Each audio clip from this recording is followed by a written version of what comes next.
පළවෙනි වතාවට front and rear body kits ගහලා 2025 ටාටා මාකෝ පොලෝ බස් එකකට කරපු වෙනස් විදි වැඩක් තමයි මේ තියෙන්නේ.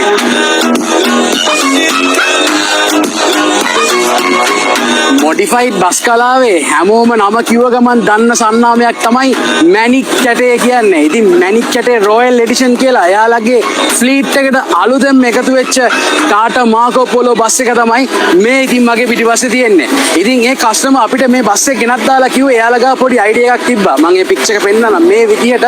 එයා කිව්වා අපිට අලුත් වැඩක් ලංකාවේ ඇතුලේ කරන්න බෑද කියලා. මොකද ලංකාවේ මේ වෙද්දි මේක කරනකම් කිසිම තැනක අලුත් ටාටා මාකෝ පොලෝ බස් එකකට මේ වගේ බොඩි කිට් එකක් කරලා තිබ්බේ නෑ.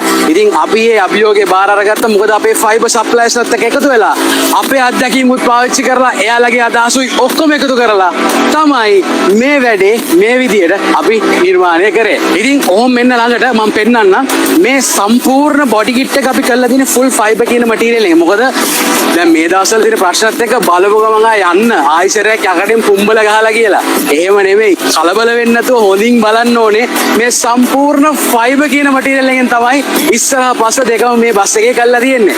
මොකද ෆයිබර් බොඩි කිට් එකක් කියන්නේ සාමාන්‍යයෙන් ජපනීස් යුරෝපියන් ඕනම වාහනයකට කරන මොඩිෆිකේෂන් එකක්. ඉතින් ඇයි බස් වලටත් අපිට මේ වගේ දෙයක් කරන්න බැරි? ඉතින් ඔහොම බඳේ ඩිසයින් එක ගත්තොත් මේ කස්ටමර් අපිට කිව්වා රූප දාලා අනම්මනම් දේවල් කරන්න එපා කියලා. ඒ දෙයට අපිත් එක හෙලා කැමති වුණා. මොකද අපි රූප දාලා අනම්මනම් ඩිසයින්ස් දැම්මොත් ඒක කාලයක් යද්දි ඒක නිකන් අවුට්ඩේට් වෙනවා. හැබැයි මේකට තනිකර අපි ස්ට්‍රයිප්ස් මේ ලයින් ඩිසයින්ස් ගහලා තමයි මේ විදියට මේ ආර්ට්වර්ක් එක කරේ. මොකද මේ බස් එක අවුරුදු 10ක් ගියත් මේ ඩිසයින් එක පරණ වෙන්නේ නැහැ. ඉතින් ඔහොම වෙන්න අනිත් දේ බලන්න ෂයින් එක කොහොමද කියලා. මේ කෙලින්ම මූණ බලන්න පුළුවන් විදියට ලැකර් ෆිනිෂ් එක දීලා තියෙනවා. විශේෂම දේ මේක සම්පූර්ණම ටිබියා ලැකරකින් තමයි ෆිනිෂ් කළේ. ඔහොම වෙන පිටිපස්සට. ඉතින් පිටිපස්සටත් ලොකුවට වැඩ දාන්න නැතුව ෆයිබර් වලින් ඩක්ටේල් එකක් ගහලා රියර් බෆර් එකත් මොඩිෆයි කරලා මෙන්න මේ විදියට තමයි ඒකත් ෆිනිෂ් කළේ. ඉතින් ඒ බඳට කරපු ලයින් ඩිසයින් එක තමයි මේ තියෙන්නේ.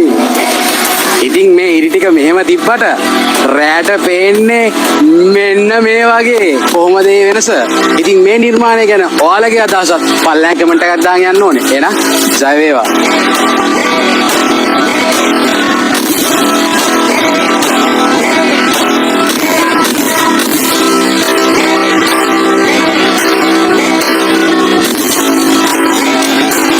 මතක හිටින්න බ්‍රෑන්ඩ් කරන්න අන්ඩර්ටයිසිං ප්‍රයිවට් ලිමිටඩ්. මේ විදියට තමයි ඒකත් ෆිනිෂ් කළේ. මේ තියෙන්නේ